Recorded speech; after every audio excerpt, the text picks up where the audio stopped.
Hey guys, Chris Olka here with the first video in a new series on my channel, Pro Tips. This is Pro Tip number 1, Learn to Burp.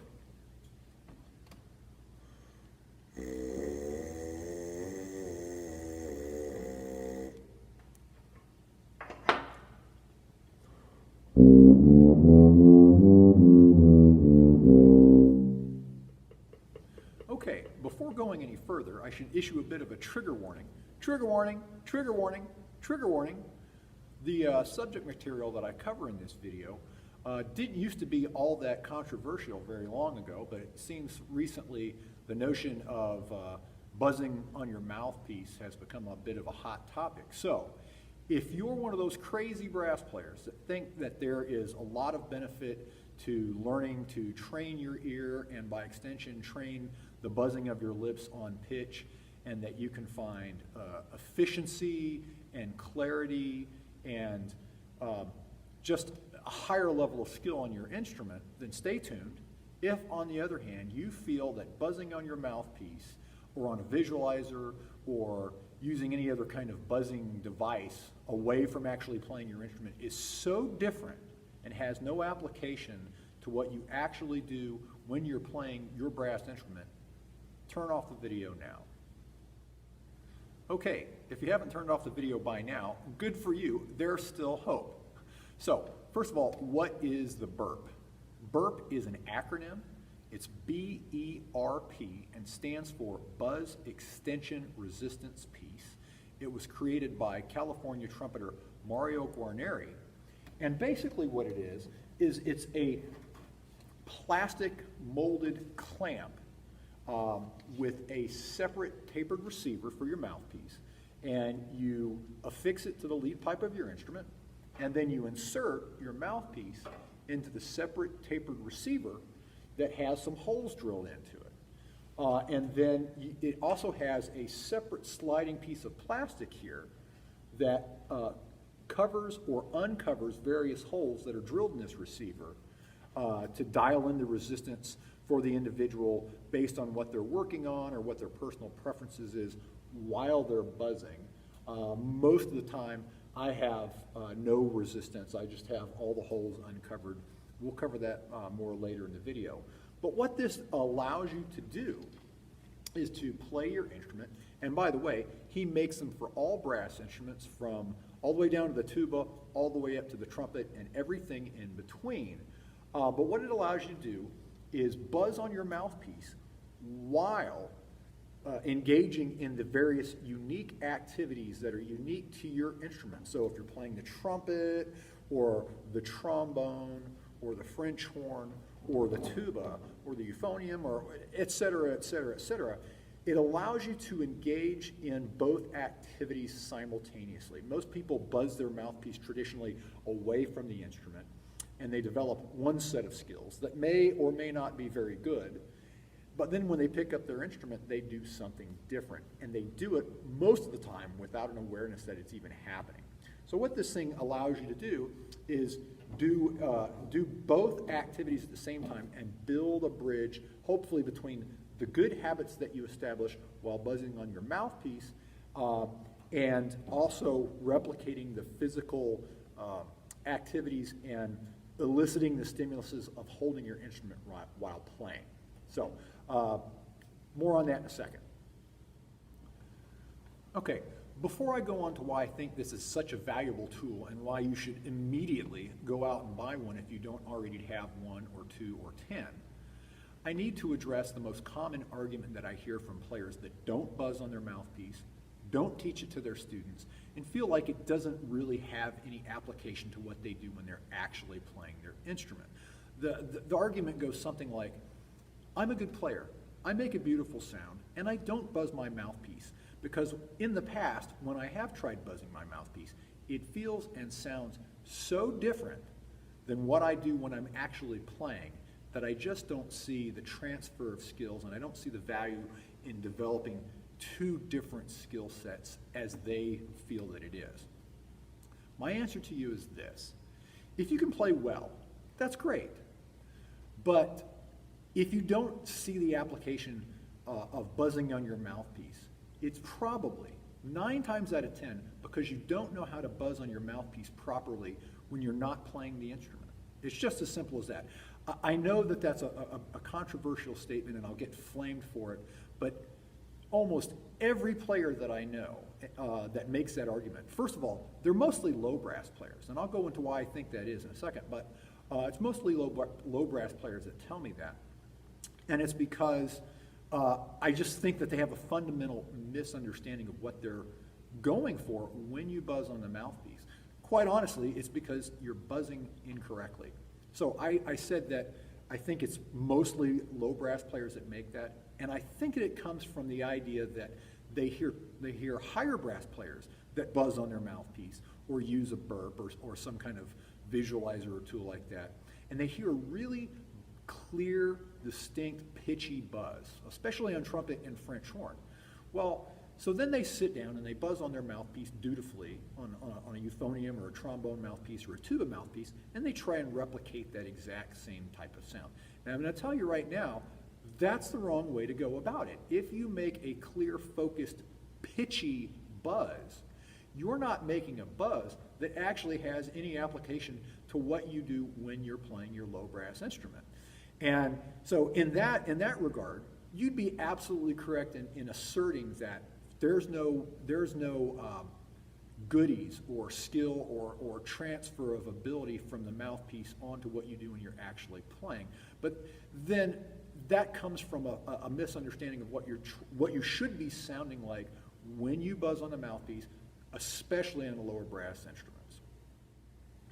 All right, so how do we figure out what we should be trying to sound like when we buzz our mouthpiece, either away from the instrument or when we've got the burp attached to our instrument? The easiest answer that I can give is take your instrument, play an open note, one of the open partials on whatever instrument you're playing, whatever it's pitched in, and make your most beautiful sound. Now this takes a little bit of coordination, and it might be very illuminating for you, but you know, I've got a C tuba, so I'm gonna play an open C with my best sound.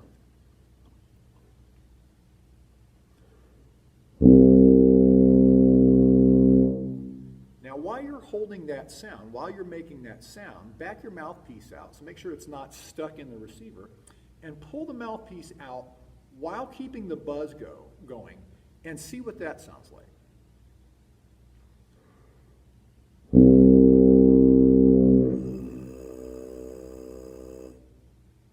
I'll do that one more time.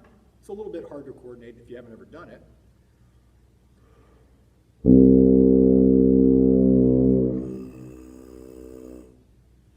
So you get the idea.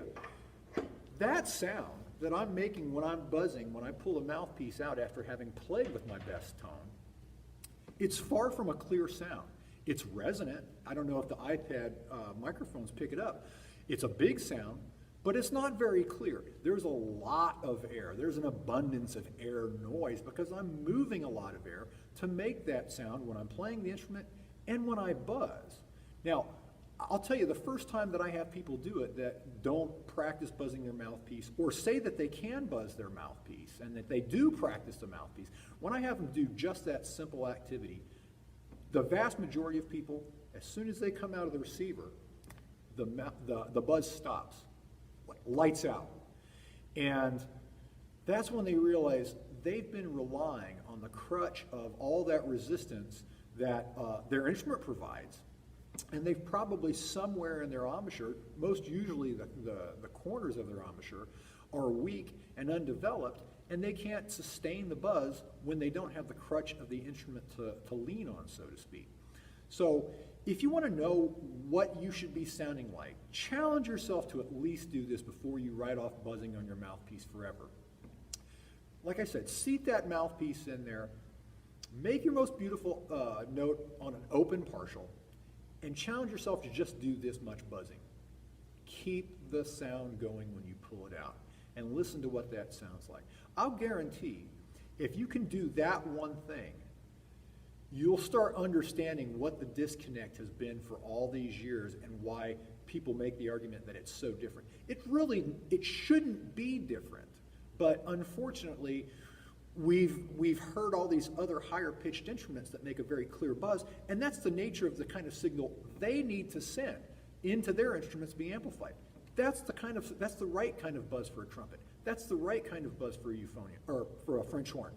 It's not the right kind of buzz necessarily for the trombone or the euphonium or the tuba, and it's because everything exists on a kind of a continuous spectrum from top to bottom, and the higher up you move up the brass family of instruments, the more clear and smaller, faster airstream that you're using. But when you go down into the lower brass instruments, it needs to be bigger, less focused, and have a bigger, slower, more plentiful airstream behind that buzz.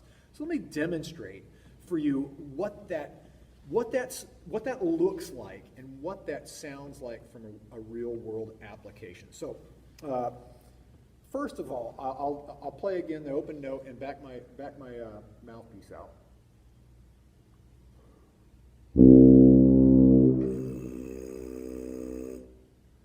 Okay. Now, if I do the reverse with the kind of buzz that I hear most people making when they practice buzzing their mouthpiece on low brass instruments, it sounds like this.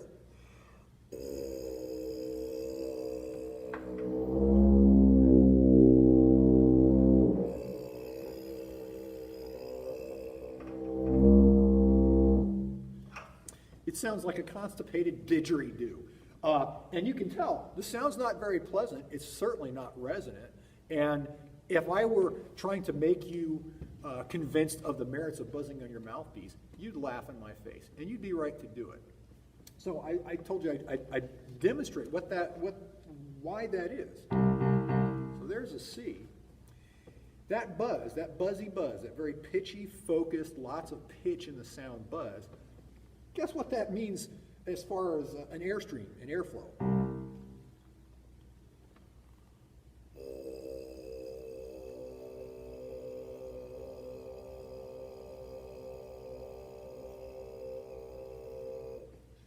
There's next to no air moving, but there's lots of buzz, there's lots of pitch in that, and I think that mistakenly, many brass players, even people that believe and practice mouthpiece playing, buzzing rather, don't understand what they're doing wrong. Now, on the other hand, if you have one of these big, unfocused, resonant, airy buzzes, that looks like this.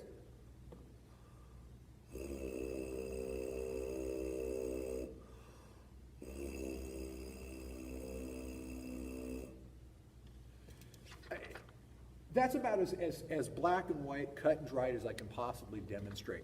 So if, for all the naysayers that say, I don't practice my mouthpiece, I don't buzz my mouthpiece, I don't teach it to my students, and I don't think that it has any application, it's just so different, maybe visit what I've just demonstrated and see what that means for you. So, on to why I think that you should get one of these and practice with it. Okay. So the short version of why I feel like you should buzz is because if you do it correctly with the appropriate type of buzz and airflow behind that buzz, it basically creates a reinforced connection between the ears, the pitch that you hear in your head, and what's coming out of your instrument via your buzzing lips. The same process that occurs when you sing a note that you hear because you can hear it and reconcile the pitch that you hear as opposed to what your vocal cords are doing. It's the same, it is literally almost exactly the same skill and set of neural pathways that are being reinforced or firing when you buzz your lips on pitch. So, okay, enough said about why you should buzz your lips, other than the key benefits are it helps your ear training, it helps you with accuracy, it helps with resonance, and most important, it helps with efficiency. Because if you practice buzzing the mouthpiece properly while not plugged into, in this case, 16 or 14 or 12 feet of tuba, all that resistance, even 8 feet of trombone or 16 feet of trombone if you're in the valves on a bass trombone, all that resistance can allow you to have an embouchure that's fundamentally weak, especially as I alluded to earlier in the video about weak corners and puffy cheeks that'll allow you to still play even with bad habits, and you can get to quite a good level but still have kind of a weak foundation upon which your embouchure and your playing is built. So why do I feel that the Berp is unique of all the accessories that are out there? Well, I'll tell you, for tuba players especially, it's avoiding the development of two parallel but separate skill sets. A lot of people become virtuosos on their mouthpiece, buzzing, with good habits. But when they pick up their instrument, the physical stimulation that they get, the stimulus provided by having, especially with tuba players, picking up a 20 or 30 pound instrument, putting it in your lap, manipulating the slides and valves at the same time, that Pavlovian trigger, if you will, takes you to a different set of skills that you've been developing since the first day you started playing. And chances are, those skills aren't really great. And this all takes place without you ever knowing it. And for people that haven't played one of these Berps but do buzz on their mouthpiece, I've seen this happen with my own students. Before I tell them what to pay attention for, they'll say, yeah, I'll ask them, can you buzz on your mouthpiece? Sure, I can. And they demonstrate, and if the buzz is correct, then I'll loan them my Berp. Say, here, put this on your tuba, or put this on your trombone, or put this on your euphonium. And they attach it, they pop their mouthpiece in, and they can't buzz. They take the mouthpiece out and they play, and I'm not talking about putting their finger over the shank. They sit there and they'll buzz on their mouthpiece, and it sounds good, and they're moving a lot of air. I'll put the piece of paper in front of their shank, and they're moving air, and the buzz is unfocused, but there's lots of tone, lots of air and resonance in the buzz. And then, wham, they pop it into the Berp, attach to their instrument, and they can't make a buzz happen. And that's when the real learning occurs. I know it did for me. I know it did for me. For years I buzzed on my mouthpiece and still really couldn't understand why I couldn't do the things that I could do with my mouthpiece on my tuba until one of these Berps started living on the lead pipe on a daily basis. And then I realized I had been fooling myself for all these years. So if for no other reason than that, I think it should at least be one of the tools that you have. The other thing that I think is so valuable about the Berp is it allows you to use the same rim and same cup and same back bore and throat, etc., because you're buzzing on the mouthpiece that you play. A lot of visualizers like the stick ring or cutaway mouthpieces like I've demonstrated in other videos, those are all well and good, but a lot of people don't have a lathe or a milling machine to hack apart a $200 or $300 mouthpiece. So they take some sacrificial beater mouthpiece that has seen better days, and maybe they'll hack that up. But that's not quite the same, because once you cut away the cup, your lips interact with the mouthpiece slightly differently than they do when they're buzzing, and then subsequently when you're plugged into the horn. Now I know some people say, well, all that resistance when you're plugged in is what is the big important difference. And I understand that. I've been saying as much. The beautiful thing about the Berp here is it's got this slider, so you can dial in as much or as little resistance that you want. If you have all the holes open, it's basically like buzzing your mouthpiece with nothing plugged in. It's very open. I don't detect any difference when I'm buzzing my mouthpiece and when I'm plugged into the Berp with no holes closed. But if you want to dial in that resistance, go ahead. Use that as a crutch until you can start backing it off. I generally don't use any resistance on my Berp from about low B flat below the staff on the C tuba up. I don't use any resistance at all. I will cover the sliders, use the slider to cover the holes when I'm practicing in a low register, especially when I'm practicing the shift. So for instance, there's a low C. If I'm playing it on the tuba, and then a pedal C, in the shift, when I've got all the sliders covered up and a lot of resistance,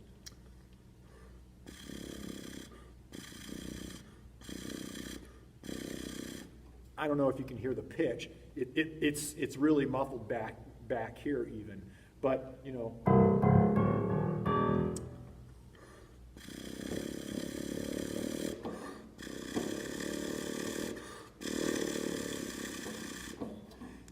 I get benefit from that when I want to work on the shift with that resistance thing. There's a lot of different ways that you can use this tool, but I want to implore people that have been practicing with their mouthpiece, maybe improperly and written it off, or for those people that feel like there's no use, I'd say give the burp a chance. I think that it's unique in that it will show you the value and the transferability of the skills that you can develop buzzing on your mouthpiece and make it part of something that you do when you play your instrument, rather than there's being such a vast difference. So, sorry, I'm trying to make this new series of videos on the shorter side. This one, because it requires so much explanation, I feel like it merited the time that I invested in this video. Hope you don't mind that. So, where do I buy one of these burps? Well, you can go online and do a search.